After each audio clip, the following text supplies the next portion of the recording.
오늘 본문은 이스라엘 백성들이 땅을 분배받을 때 기업을 상속받을 남자 후계자가 없이 딸들만 있는 상황에 대한 말씀입니다. 땅 분배 과정에서 누구도 불만이 없도록 공정하게 처리하도록 했지만 아버지에게서 아들에게로만 땅을 물려받는 당시 상속법으로는 아들이 없고 딸들만 있는 경우엔 문제가 발생할 수밖에 없었습니다. 상속받을 아들이 없는데 아버지의 땅이 누구에게로 가느냐 하는 문제입니다. 실제로 므낫세 지파의 슬로브와 딸들 5명 말라와 노아와 호글라와 밀가와 디르사가 앞으로 들어가 살 땅에서 아버지가 분배받을 그 땅을 자신들에게 물려달라고 요구하기 위해 찾아왔습니다.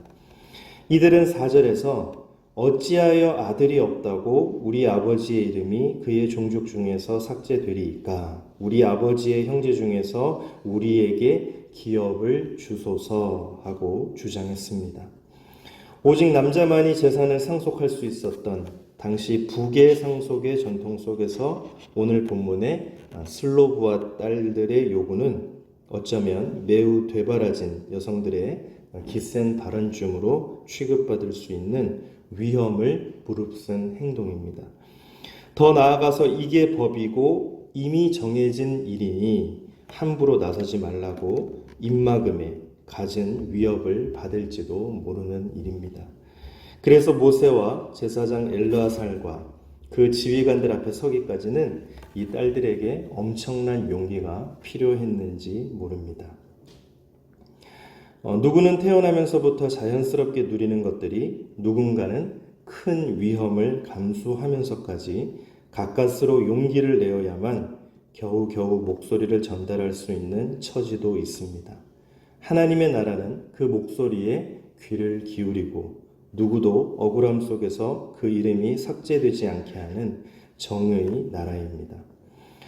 오늘 우리가 누리고 있는 수많은 권리들 역시 우리 앞서서 용기 있는 목소리를 낸 누군가의 담대한 용기와 희생의 대가로 주어진 선물입니다.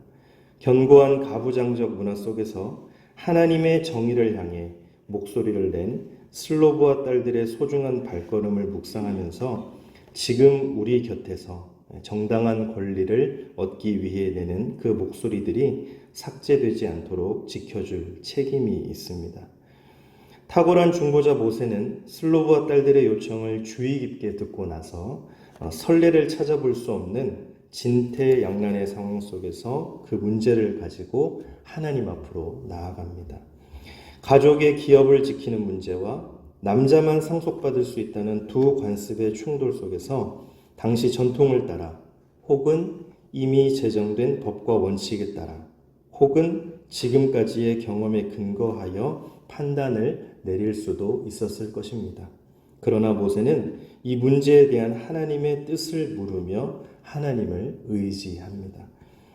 우리에게도 이런 시간이 필요합니다. 하나님이 어떻게 말씀하시는지 성경을 읽고 묵상하며 하나님의 뜻에 마음을 쏟는 시간이 필요합니다.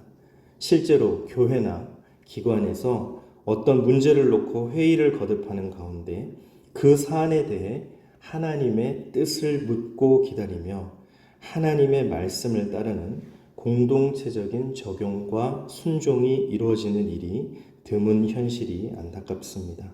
기도는 기도대로 하고 또 회의는 회의대로 진행하면서 회의 안건이 하나님의 뜻과는 아무런 상관없이 이루어지는 경우가 많기 때문입니다. 오늘 모세는 공동체에서 가장 취약한 계층이라고 할 수 있는 여성들의 요청에 마음을 기울여 반응하면서 하나님께 문제를 맡겨드립니다. 그리고 공평과 정의로 땅을 분배하게 하신 그 하나님의 뜻에 마음을 기울여 반응하면서 슬로브와 딸들의 말이 옳다 하고 인정하고 있습니다. 새로운 전통의 시작입니다. 하나님은 오직 남자만 재산을 상속하는 전통을 바꾸어 여자도 상속할 수 있는 권리를 주셨습니다. 아들이 없으면 딸들이 기업을 물려받게 하고 딸이 없으면 그 형제가 없으면 가장 가까운 친족이 물려받을 수 있도록 기꺼이 전통의 법을 수정하게 하셨습니다. 이미 슬로보아 딸들이 사회의 관습과 전통보다도 더 근본적인 가치를 바라봄으로써 하나님의 뜻을 추구하는 모범을 보인 것처럼, 그리고 그 백성의 지도자들도 기존의 전통만 고수하지 않고 하나님과 의논해 가면서 새로운 전통을 만들어가고 있는 것입니다. 우리는 혹시 우리 기관의 전통을 금과 옥조로 받아들이면서 더 나은 공동체를 위해 새로운 변화가 필요하다는 요청들에는 귀를 막고 있는 것은 아닌지 자주 돌아보면 좋겠습니다. 말씀을 묵상하는 사람들은 문제 해결 방식에서 늘 하나님의 뜻에 비추어 가면서 전통의 가치를 지키되 새롭게 혁신하는 일에서도 주저하지 않아야 합니다. 새로운 삶의 문제 앞에서 얼마든지 새롭게 해석하고 적용할 수 있는 모세와 하나님의 신선한 대화를 묵상하면서 오히려 우리는 너무 고집스럽게 전통만을 붙잡고 있지 않은지 돌아보게 됩니다. 우리는 항상 마음을 새롭게 함으로 변화를 받아 하나님의 선하시고 기뻐하시고 온전하신 뜻이 무엇인지 추구하는 사람들임을 잊지 않으시면 좋겠습니다. 기도하겠습니다. 참 좋으신 하나님, 감사합니다. 오늘도 새롭게 하나님을 알아가게 하시고 하나님의 뜻이 얼마나 우리를 새롭게 만들어 주시는지 또 알게 해 주시니 감사합니다. 우리가 물려받은 소중한 전통들에 대해서 그 가치를 지켜가면서도 언제든지 하나님의 말씀을 따라 새롭게 혁신해 갈 수 있는 담대한 용기를 갖기 원합니다. 그 속에서 하나님의 뜻을 발견하고 서로 이야기하며 또 하나님의 뜻을 쫓아 더 나은 공동체를 위해 새로운 변화에 귀를 기울이는 저희들이 되게 하여 주시옵소서. 이 모든 말씀 예수님의 이름으로 기도드립니다. 아멘.